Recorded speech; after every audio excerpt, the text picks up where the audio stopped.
Hello, Eva, and welcome back to AVVA Talks. Hi, Alina. Thank you for having me. We are here in a day that I think it's gonna stir up some interesting things.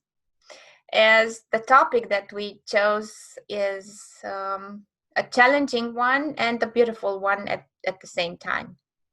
And it's the topic of relationships and how complicated or simple they are, and how complex and challenging can one relate to these experiences in relationships. As usually we are confronted or we are presented with multiple kinds of relationships, and a lot of times conflicts show up in relationships, or tensions, let's say, if Yeah. conflicts. And there are also traditions that say that relationships are built on opposites and polarities. And probably this is one of the main challenges in relationship, how you balance those polarities and create a balance and harmony and evolution within the relationship, and for each individual in their own way. And I would like to ask you, what's your opinion about the complexity of relationships, and how can that be an element for growth and evolution rather than an element for conflict and destruction even? I think it has the potential for both equally. Relationship to me is the solution and relationship is the problem. It's That's both. a very interesting way of putting it. Um, uh, just to make a remark. To me, it is the solution. To me, it is also the problem. And what I mean by that, it is a matter of finding the right rhythm and finding the right harmony and finding the complementarities of the truths that are important to hold at the same time. When I come from the original unit, when we all have had an experience where we were through the navel cord intimately fully connected to another human being. So there's a oneness. I'm in the womb, I'm completely connected to another human being, I'm bonded through the navel cord. So there's even that thread of connection where I am completely taken care of. Nature is taking care of me. Everything is there. I don't even have to, when I'm the little baby, I don't even have to worry about it. It's just taken care of. It just happens. So there's the unit of I'm completely bonded and in communion, in relationship, in connection with another being. And then there's this significant time where I change the element. Before I'm in the waters, and then all of a sudden I pop up into the air. So I am completely changing elements, and it's a shock. And that it pushes me into this, now I'm supposed to breathe. It's different. I have to use my lungs. I have to take air in. I have to breathe, and it's a magical thing for me that we are able to get a little help, get a little push, and all of a sudden I'm understanding with the outside adversities, with the change of the elements, that I'm understanding I can breathe now most of the times. And then there's the significant moment where the navel cord gets cut. So now I'm separate. And that's true too. There's a separation between mother and the baby. And now I have this little entity, and it's a separate being. But then we also obviously are moving through these stages where we still need the support of other people, making sure that we survive. And that's where all these relationship messages are explicitly and implicitly arriving into a complete open body of a baby. A baby body is open.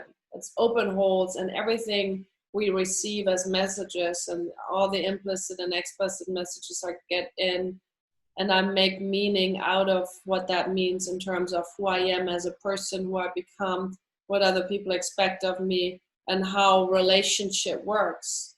If I give my mom a smile, she really likes that, so she gives me holding, so I will smile more. So there's all these different things that I learn about how can I relate in a way that will first, initially, support my survival needs. Because that is essential. I need to survive, and I need other people in order to make that happen. I can't, when I'm little, I can't do that by myself. And to me, then, and the challenge of the mother and the father, the family is, when we've successfully helped a child to grow up and stand on their own feet and made it really happen, do we have the capacity and the courage in us to then let the child that has grown up go and say, you made it, congratulations.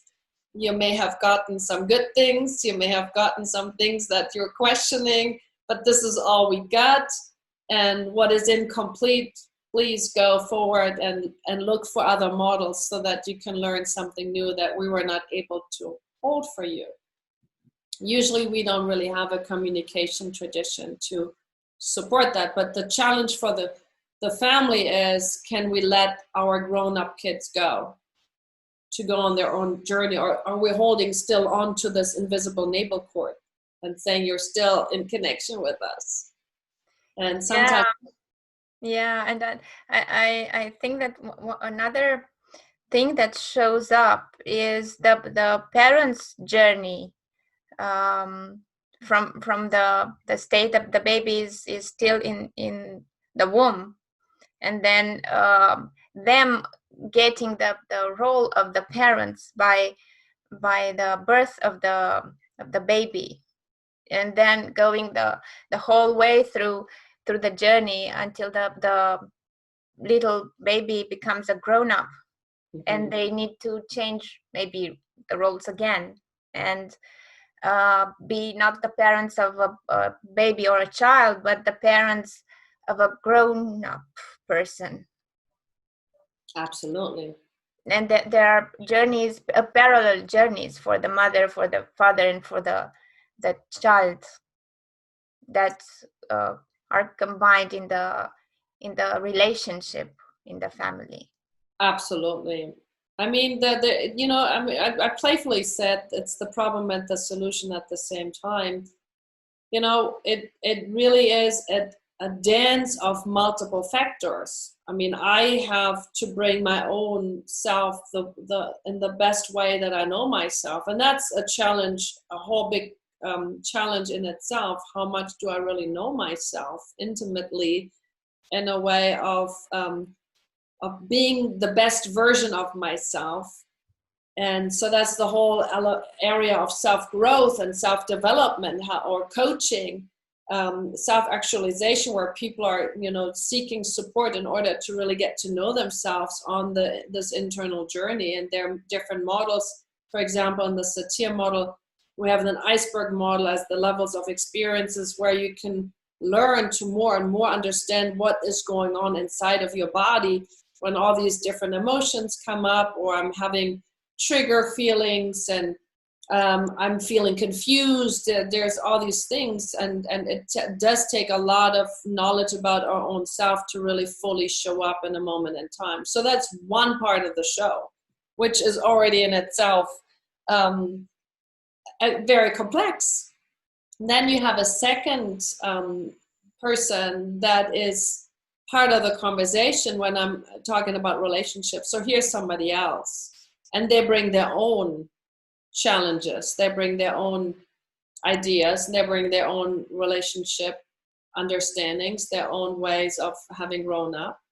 Then depending on who we are, maybe we're really close friends, so we are really important to each other, or we are intimacy partners and we're creating a family, then there's another layer of importance. Now they have two people coming together, and the challenge is to create a we. What does it mean that I and you, who are sharing differences and who are also sharing sameness on the level of being a human, we have the same yearnings, we have the same feelings, and we have kind of a similar structure. Like we both have a heart, and usually it's pretty much in the same place. We're both experiencing core challenges in life. So there are a number of similarities. How do we create a we that is honoring the samenesses that connect us, but also the differences? And that is a huge challenge. And then there's also the we that gets created is different in every context. Are we sharing a professional context? That may be very different to us going on a vacation trip, or us being with friends in an evening setting. Am I tired? Am I, in a really good state? Did I have a good food? And so I have a really good sense of well-being in my own skin, and I'm in a relaxed state. It's, nothing to do right now. Depending on what situation we're in, it creates a whole different relationship, even with the same people. So age matters, context matters, the time, our environment, where we are matters. There's so many factors. And so it's a continuous updating of me, you, the us, the we that gets created in the specific moment. So relationships are forever ongoing, growing, relating. And I just made the remark before, I love that the Germans have two ways of naming or labeling what we call a relationship. One is Beziehung, which means there's a movement of towards, but then there's also a dragging. So somebody is dragging the other into the space, so to speak. That would be the very traditional term of talking about relationship in German. That's interesting. So my culture is teaching me there's some dragging happening in a relationship. So it's almost like the children's game, I don't know if you played that on birthday parties where you have two opponents and they're dragging, and then you try to win, whoever is strongest. So in our German culture, when we talk about relationship, we are playing those games, obviously. When I talk about it in a different frame, then I can label it Begegnung. The first part is the same, which is be, meaning there's a towards. Gegnung means there's an opponent, almost like in sports. So here's a team and here's a team, and we give it our best. So there's a kind of an element of strength in it too, and it's also an element of I really want to show up, I really want to present myself. And that's less the giving in where so there are different qualities, and even saying the different words, I'm noticing I'm activating different qualities in me. Mm-hmm. So I think there's also the question, how do I want to create, and how did I learn to create what I call a relationship? Yeah, so the reference is always an important element to what do I consider as reference for my relationship. And what I noticed a lot is the fixed references that we a lot of times keep about people and about context. Mm-hmm. And for instance, if we met a person in a certain context, the tendency a lot of the times is to keep that reference and freeze it although we interact with the same person in different other contexts or situations or at different time frames. And in this way, we also freeze the relationship, because we keep turning it back to the same old reference that maybe is not valid anymore. Because as you said, there's a dynamic in every relationship, even if it's the same people that are involved. Yeah. I love what you just said. And it reminds me of a remark I made in a workshop. I was just doing a workshop in communication skills in the facility management industry, and we had an oral testing. And in the testing about communication skills, one person made the comment, I know my people, I know my employees, so I know exactly how to react to them. And so there was a lot about I know them, and which is a reference to what you were saying about fixating, putting somebody in a certain box, like I know this person, period. And I said, I like to slow this idea down, and I want to remind you of this idea that it's maybe helpful to have certain experiences made with your employees, so there may be a certain pattern that connects, so you can anticipate, so you can kind of prepare yourself what usually comes in a, let's say somebody comes late for work, and you remind them of the need for coming on time because of the regulation and because of the body of the work, and you may have an anticipation what may be the excuse for them to have come late again. So it's good to be prepared, right? It's good to have your understanding, like, oh yeah, I made these experiences. But I said, equally, if you sincerely want to create quality relationships, especially with the ones that you seemingly know for a very long time, allow yourself to stay curious and be surprised that maybe sometimes it's different than you anticipated to be true. Because if I don't seed in, maybe it's different. Maybe I can look for the most subtle difference any given moment in time. If I'm not allowing that to happen, I don't actually communicate with anybody. I don't actually am in a relationship, because it's basically me having a script about who we are and what the other person is. And I'm basically handing over a script and say, that's who you are. And this is your response. Is that why even relating in a communication way? Because you're writing the script from A to Z. And there's no other possibility that the script could be rewritten.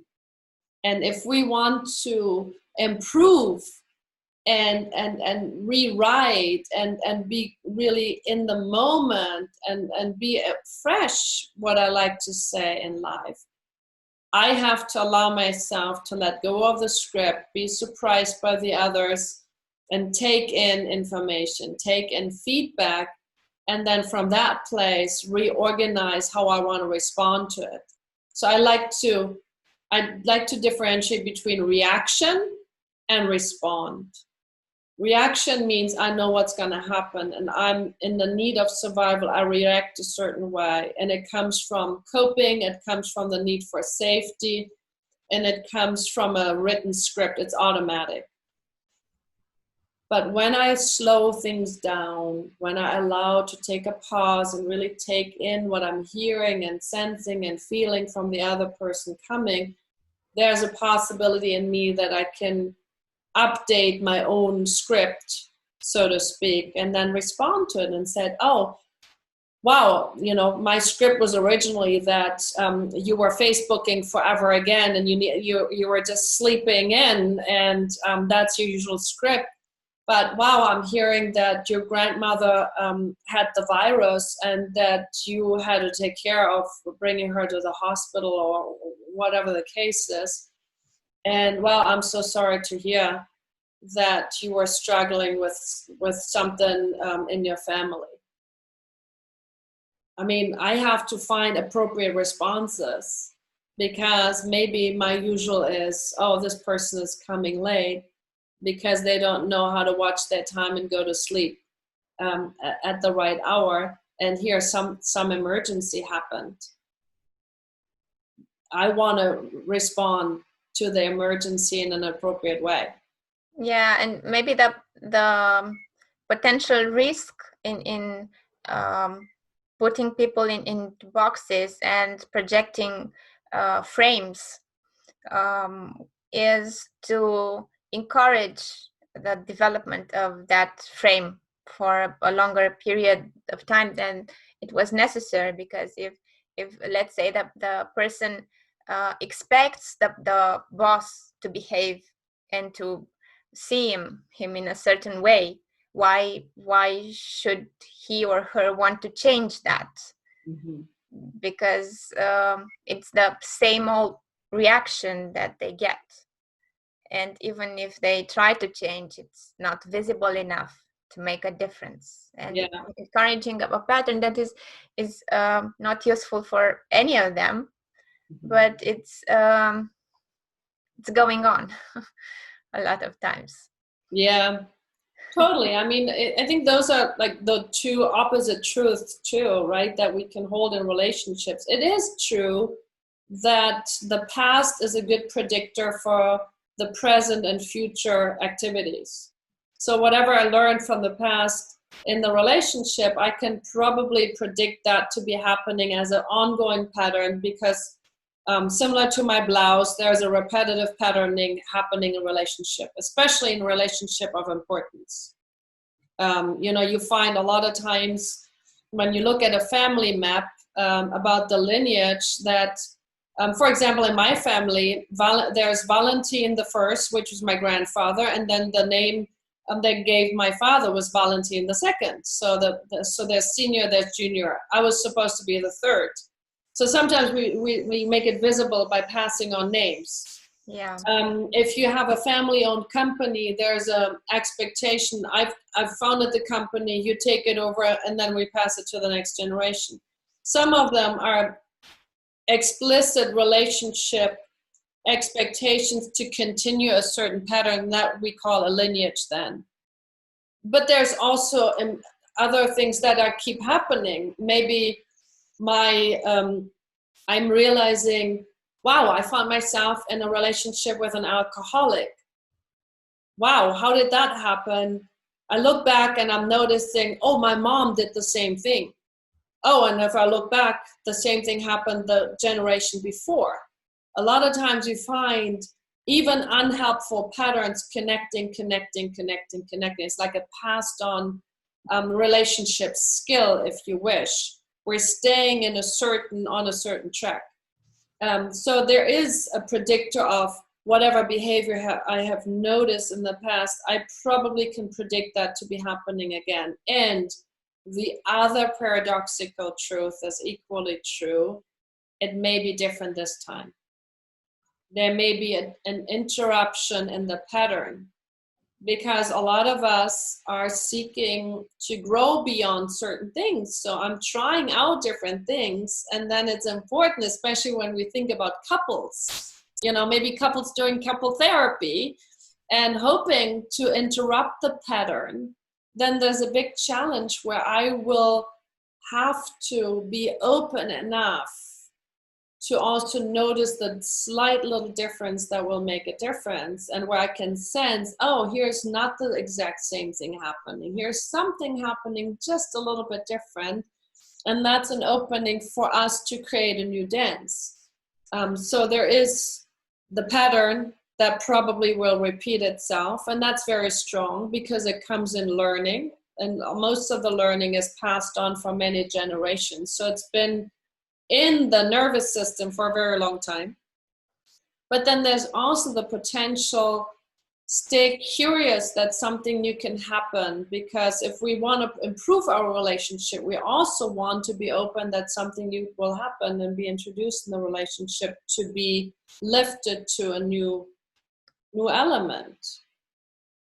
And then there's another principle to me is like we need the opposites of I need to be intimately bonded, I need to be connected. and have this intimacy bonding and feeling really, really, really close to another person.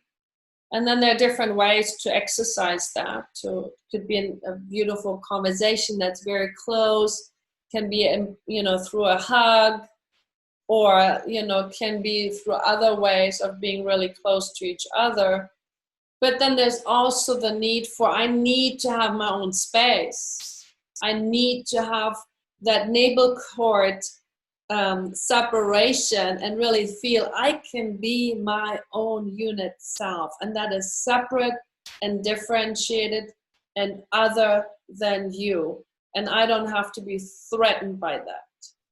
And that's another challenge in relationship. Can I be me and you being you? And that means otherness, and otherness not being the source for conflict. And that needs a lot of times education for me, because otherness a lot of times will actually trigger in our survival needs threat. I think that's where, like, the polyvagal nerve, like our mammal nerve, that's a big nerve that goes all the way down, a lot of times get triggered. Oh my God, there's something else. Now I have a need to feel safe, and that goes first. And if I don't feel safe, then that's what usually triggers conflict and fights. And so in order to feel otherness in an enriching way, I need to be feeling good about myself. I need to have high self-esteem. I need to be centered in the here and the now and the moment. And I need to be resourceful. I need to be mindful, present, that I can enjoy the delightfulness of being me and the other being the other, and finding a conversational dance where we can enrich and grow with each other. And that needs skill. Yeah, definitely. And I know you are conducting a lot of workshops on the topic of relationships and of family systems and systemic models, and very complex things that actually are present throughout our whole lives. It's only that we are more or less aware of them and how they impact us, and what is our role in the bigger picture of the system, but also in the system of our own life. Yeah. And what do you think is the main, or one of the main challenges that people are facing when are engaged in relationships, besides this need for belonging and for own identity that is holding of complementarities? To me is the and I think it connects to what I just said. The other link is to understand when when the past is coming into the way, when I'm not, I usually like to make the difference between being able to make contact and being in, and the picture I would want to give you is, sometimes we're in relationship with somebody, but it is as if I'm turning my whole body away from you and I'm looking in another direction, meaning into my past.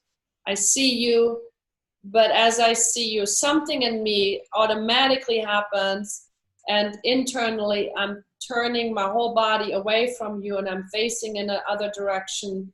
And so I'm not with the relationship in the moment in time anymore. I'm actually completely absorbed in my past history. So I'm talking to somebody else without knowing it. So a big challenge to me is, I don't know what I don't know about myself. I've been saying that before.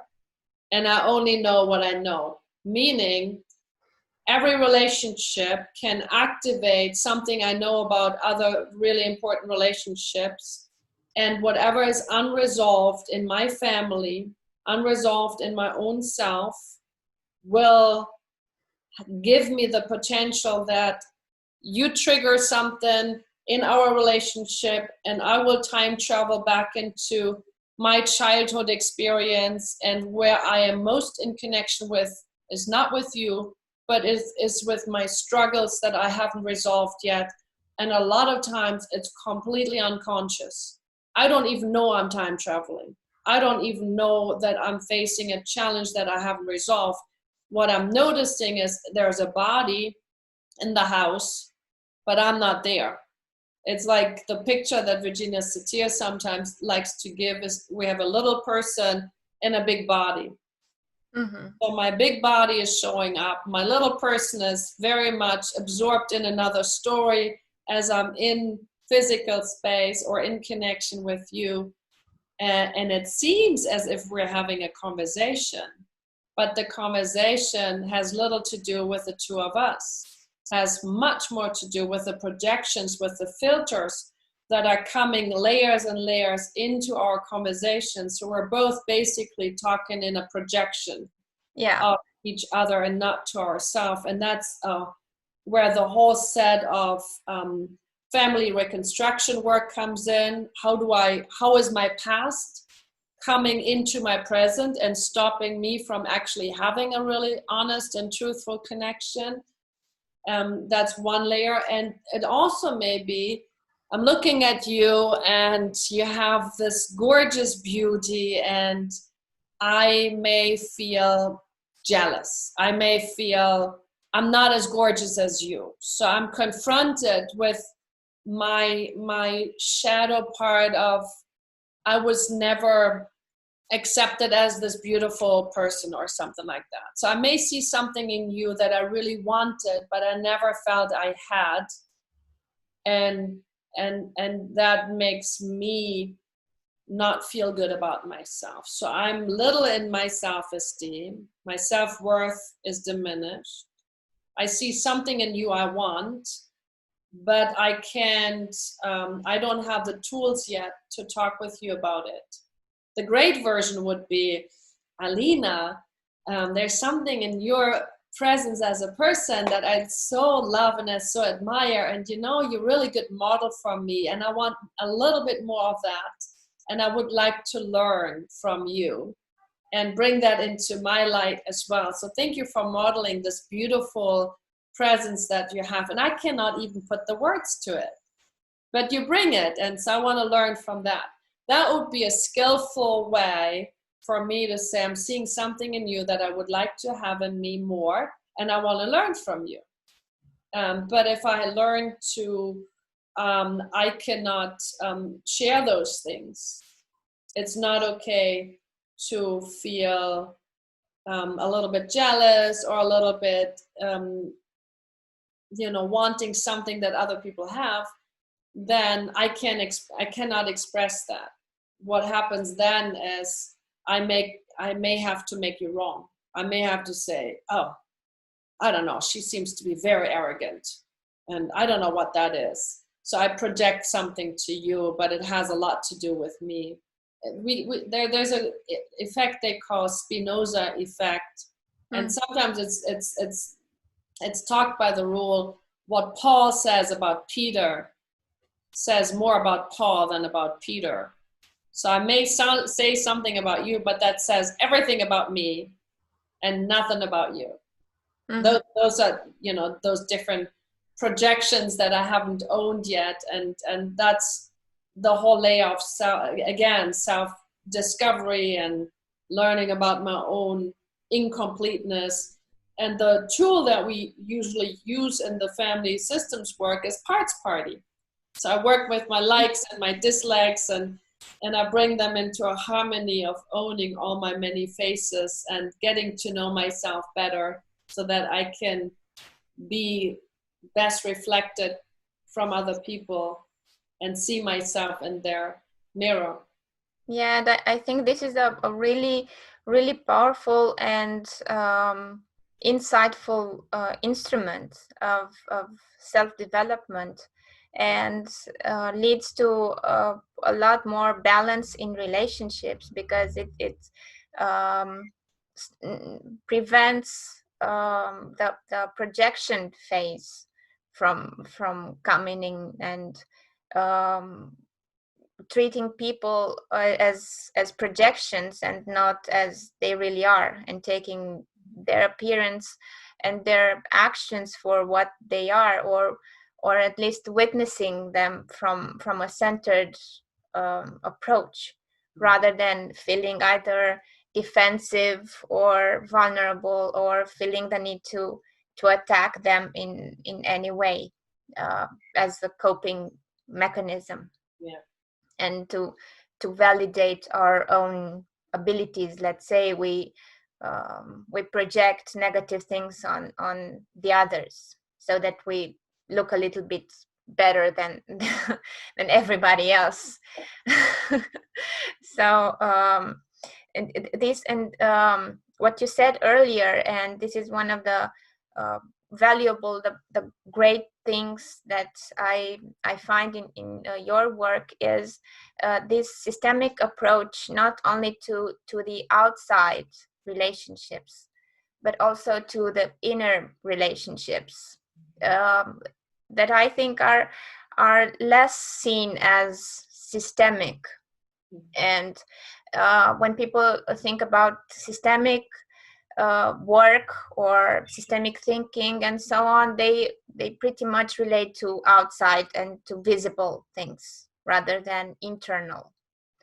And when you get the awareness of how your own system is working, I think that you bring a lot of awareness also in the outside system. Yeah. And contribute to creating different kind of systems between people in relationships. Virginia Satir made her mission, her life work, to create peace within, peace between, and peace among. And it took me quite some time as a student to realize it's the sequence.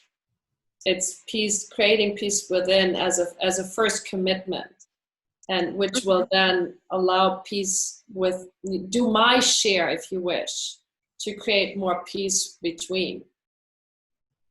And then that will also radiate out as we are a model of relationship to other people to do something similar. And so to me, it's step 1 inside, step 2 in the between space, and then step 3, how does it ripple out? It also does come from another, from the other dimension. I may find a teacher that is really inspiring to me, and then I create a relationship where I can really exercise certain qualities that are really important, and that will reflect back something very helpful, positive to my own self. But it always takes the internal processing and the internalized and integrational piece of all the many faces that I hold inside of myself. I mean, as I come back to the original picture, a baby is like a sponge that has open holes. It takes in all the different informational pieces. And in the work, we sometimes do an exercise where I would say, I am myself, I am my sister, I am my uncle, I am my aunt, I am my mother, I am my father, I am my grandfather, I am my grandmother, I am my grandfather, I am my grandmother. So doing a sequence where I bring all these many people that used to be on the outside, in this particular case, family members, but the same is true for influential other people. I am my nanny who helped me grow up. I am my great cousin who was always babysitting me and as I was very little. So I'm her too. I am my dog that I grew up with. So every influential picture, representation, house, I am my house that I grew up with, and that taught me certain different things. So there are many things that I have a relationship with, and when I am open and receptive, I take it all in. And the interesting thing is when I allow to get to know all of that more, whatever I take all into myself, like or dislike, it happens. It just happens because we're taking in all of those things. Then the more I get to know about myself on these all different dimensions, the more I can choose what was incomplete for some of the people that I grew up with, and can I complement that with a new way of being. For example, my friend yesterday said, it's so bizarre. My dad was very very harsh, and he would sometimes do things like I would be on the computer, I would listening to some music, and the way he would, like, I didn't even hear him. He slammed the door open and he would yell at me, don't you think it's time to go to sleep? He said he never hit me, but the energy field, the way he was yelling out, isn't it time for you to and the way it was done, it was really hard for me to take in. And I was afraid of my dad. I was really, really afraid growing up. And then he said, the funny thing is, I remember a time where I was in my education, and I was far away from my parents' house, and I was listening to music for a long time, and all of a sudden I had this internal fear, and I thought, oh my God, my dad is going to come and open the door, because I was looking at the watch, noticing it's 2:00 in the morning. I should be going to sleep. And then he said it happened again. My dad is now 4 years dead. So I know for a fact he cannot slam the door open and yell at me. Yet, I sometimes, when I notice it's really late and I should be going to sleep, I'm having the same reaction. Isn't that funny? And I said, no, that totally makes sense. That part with that relationship part of your dad that used to be this voice that used to be on the outside, you interjected that. You brought it inside of yourself. So every time you're knowing, oh my God, it's late, here's the voice again. If we don't turn to that face, to that voice that was once on the outside, and I got scared and I had to turn away from and protect myself, if I don't return to this in a more connected, self-centered, mindful way and say, okay, so how can I make sense of this inner voice in a way that will actually be supportive? Because I could also say, oh, thank you for letting me know it's 2:00 in the morning. There's a truth to that. I'm actually pretty tired. I'm going to choose now for that advice to go to sleep. But the question is it a voice that is having an impact on me? Is it talking to me? Or am I owning the voice by saying, okay, here's a voice that I internalized, and it may give me some advice about going to sleep at a decent time. Maybe this time I can actually listen to it. But for that to transform this way, I have to understand once upon a time there was a very scary voice, and I had to protect myself. I've had really scared as a boy. Today, I've grown up to the man, and I'm not doing the same exercise as he did. I have grown up to a very gentle man who is, reminding people in a more humorous and playful and decent and very nice way. And so I've actually grown up to that man. So I can let that part of me that gets scared again know, maybe that's a good advice. Maybe we are going to sleep now at 2:00. And then it can transform itself. Mm-hmm. But there's a whole system inside of us. We're all multiple personalities by nature because we're bringing all these people in.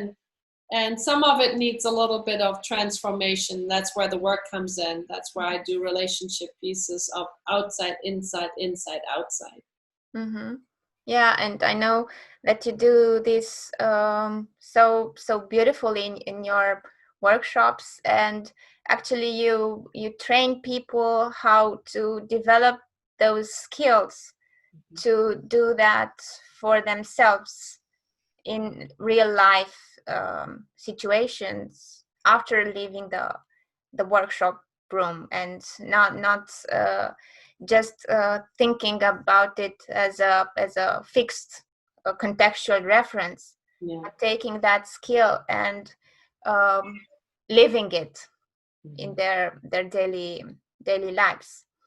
And yeah, this is one of the things that you will also do in the next workshop that we'll have soon in Bucharest, and it's actually with the topic of relationships as the main reference point.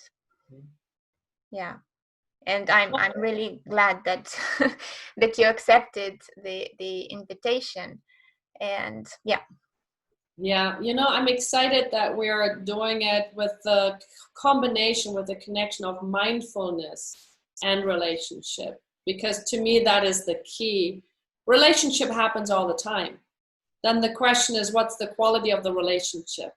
Because the idea, the formula is, the quality of your life is really determined by the quality of your relationship. Mm-hmm. We do have relationships all the time, but are there quality relationships? I think that's the key questions. And that's where mindfulness or being present is coming in play. And you know, I was giving this example about, am I here in relationship with you, or am I busy with something else that is uncleared in my past? And so for me, really the key element is, for having quality relationship that are determining the quality of my life, I need a practice that will allow me to be mindful in relationships. So the combination of those two are making the magic for me. And then the other side is, when do I notice that I'm not mindful right now, so that I can create more knowing about myself, so that I can do something different. And I'm really excited that we can do that, because being in connection with your own self and then with others is really where the juice of life is. And relationships are really, to me, the juices of life, what makes life exciting and important and great. I mean, Carl Jung was using the two pillars of life, like work and love. And then we need practices that work and life is coming together, and or love, and love is expressed in relationship spaces, and that I think we can support to do in a good way. Mm-hmm. Yeah, and I know somebody once said that love is a context, and I'd really like to end on that note of putting the relationships in the context of mindfulness and love. And yeah, get to experience that as a starting point in a workshop, maybe, if we did not get the possibility of experience this mindfulness and this deep experience in other situations, but then get a touch of it, a sense of it, and cultivate it in our daily relationships. Yeah. Thank you very much for your participation in this conversation today. And yeah, looking forward to our next ones to come.